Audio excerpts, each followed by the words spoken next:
Tell me one thing in your life that is great that came as a result of being comfortable. Most of us aren't defeated in one decisive battle. We are defeated one tiny, seemingly insignificant surrender at a time that chips away at who we should really be. It isn't that you wake up one day, decide, that's it, I'm going to be weak. No. It is a slow, incremental process. It chips away at our will. It chips away at our discipline. Move out of your comfort zone. It's the courage to move into your zone of discomfort where you feel awkward and clumsy and sometimes alone. The comfort zone is one of the greatest enemies of human potential and of your potential. The people that are really successful, they're not looking for comfort. They're looking for excitement. They're looking for potential. Give up this old idea, I just want to be comfortable. Quit lying to yourself. You know you seek more than comfort. So understand that when you're trying to avoid the pain, when you're trying to avoid the struggle, when you're trying to avoid the hard things in life, you are actively choosing to be average. Start putting some pressure on. Put some pressure on yourself. Get out here and get about it. Once you figure out that you're in a race amongst billions of people that live in this world, you're in a race by yourself. You have a purpose, and it's your purpose, not everybody else's purpose. It is your purpose and only your purpose, and it's your race. That means you are persistently bigger than your excuses. You are persistently bigger than feeling lazy. And you are persistently beating the feelings that typically stop you. Stop coming up with excuses. Don't give yourself permission to continue to live a small life. You can't fit a big dream into a small life. Give yourself permission to go for it, to test yourself, to challenge yourself, to live full. When the sun comes up, you got all the books, you got all the tapes, you got all the access. Now it's time to hunt. And what separates you from everybody else is that when it's time to hunt, you're ready to hunt. What I've come to appreciate when you're working on changing your life, changing some bad habit, getting out of addictive situations or relationships, or working to build a dream or making a difference in our society, it's hard. There are going to be all kinds of challenges that we all must face. You cannot live in this world without a challenge. You cannot live in this world without a struggle. Greatness is right on the other side of pain. So what are you running from it for? You say you want to be successful, then push through it. Stop making excuses and go get it. The lack of self-discipline is the major cause of failure, frustration, underachievement, and unhappiness in life. It causes us to make excuses and sell ourselves short. Perhaps the two biggest enemies of success, happiness, and personal fulfillment are first the path of least resistance and second, the expediency factor. The path of least resistance is what causes people to take the easy way in almost every situation. They seek shortcuts to everything. They arrive at work at the last minute and leave at the first opportunity. They look for get-rich, quick schemes and easy money. Over time, they develop the habit of always seeking an easier, faster way to get the things they want, rather than doing what is hard but necessary to achieve real success. The expediency factor, which is an extension of the law of least resistance, is even worse when leading people to failure and underachievement. This principle says people invariably seek the fastest and easiest way to get the things they want, right now, with little or no concern for the long-term consequences of their behavior. In other words, most people do what is expedient, what is fun and easy, rather than what is necessary for success. Every day, and every minute of every day, there is a battle going on inside of you between doing what is right, hard, and necessary, like the angel on one shoulder, or doing what is fun, easy, and of little or no value, like the devil on your other shoulder.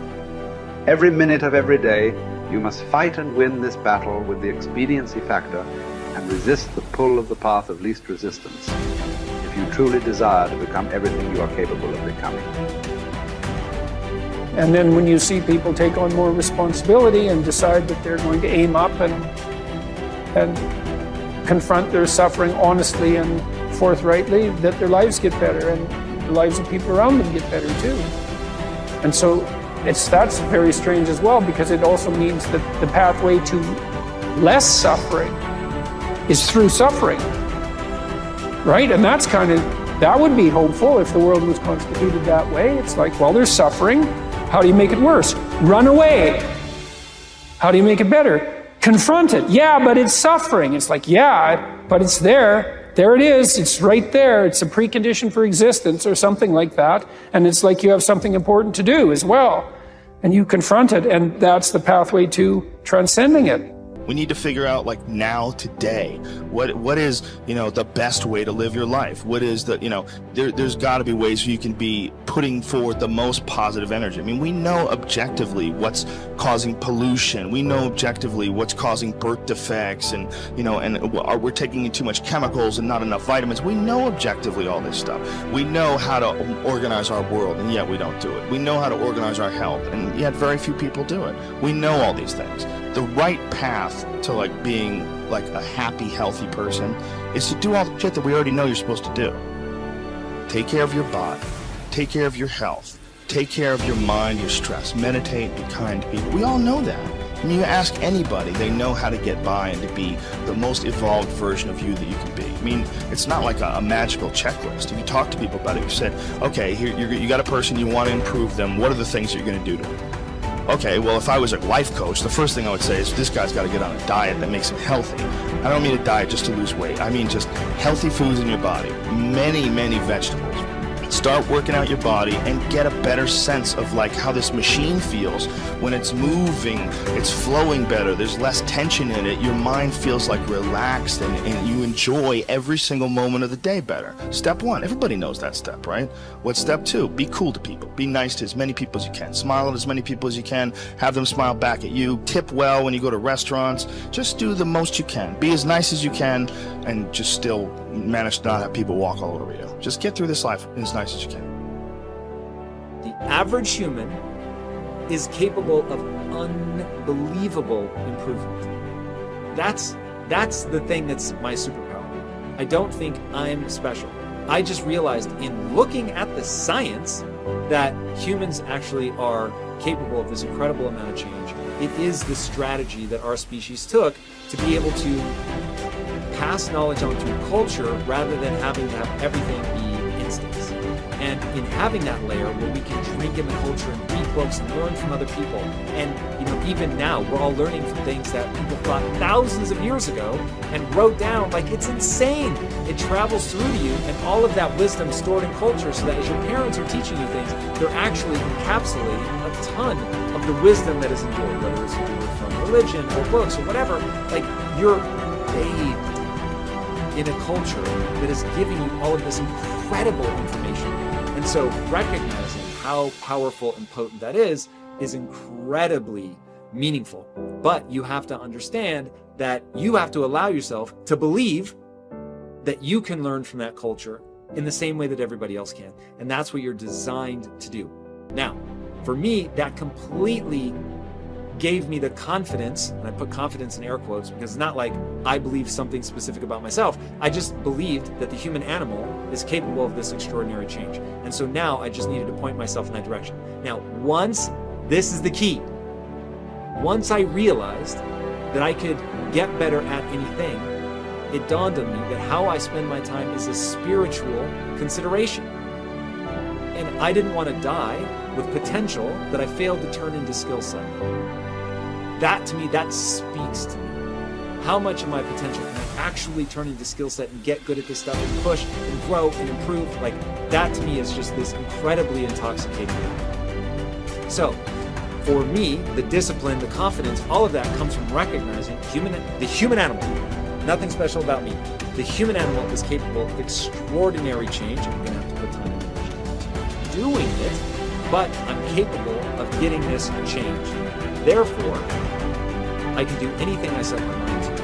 Therefore, it really matters what I choose to spend my time on. Therefore, I want to put structure and discipline in my life so that I can move forward on things that excite me, that matter to me, because I really can have this big crazy dream that I'm thinking of. So my discipline is really born of my desire to have that thing, coupled with my belief that I can actually get there. Desire and belief. Get those two things right, and the discipline will take care of itself.